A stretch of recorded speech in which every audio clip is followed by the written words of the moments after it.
Hi, my name is Kyle Kopitsky, and I am a principal here at Harbor Investments. In today's video, we're going to be talking about the Customer Investment Profile, or the CIP as we like to call it here. I'm going to go over how it's filled out and some common missteps that we see on a daily basis from our advisors. On your screen, you'll see a 9-page document. The first 8 pages are all disclosures, so we're going to scroll through all those. Those need to be handed to the client. The last page is actually what we need to receive back in order to approve the client as a client.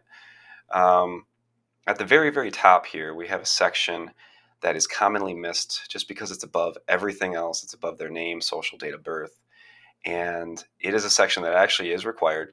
So we just need something picked. Down below that, we'll have their name, social, date of birth.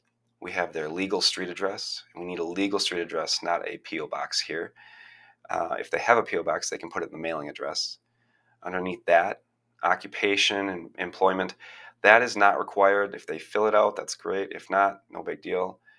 The next one here is the email address. That actually is a now required field by Harbor, just because if we have to send out a mass notification or alert to all of our clients at once, we want to be able to alert these clients as fast as possible with their email addresses. If they have any minor children with accounts, they can put that information there.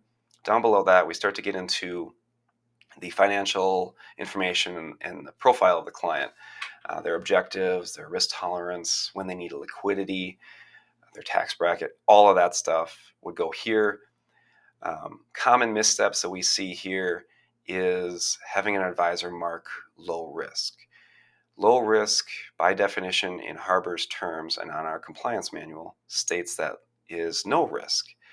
And that means that the client would not be invested in any variable instruments whatsoever. No mutual funds, no stocks, no bonds, just fixed insurance, fixed annuities, CDs, money market instruments, things that basically can't go down.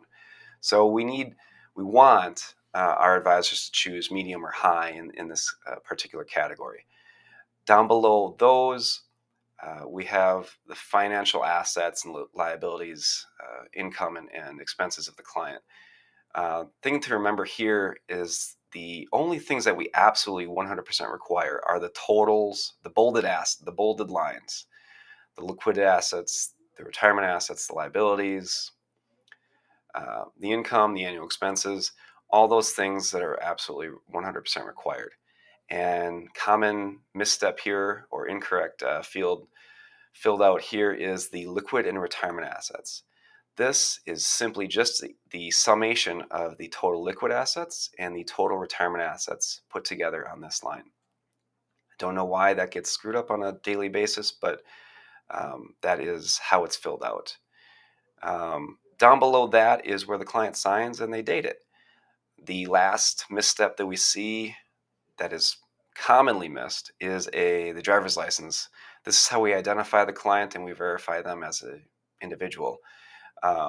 It's commonly missed just because it's underneath the signature.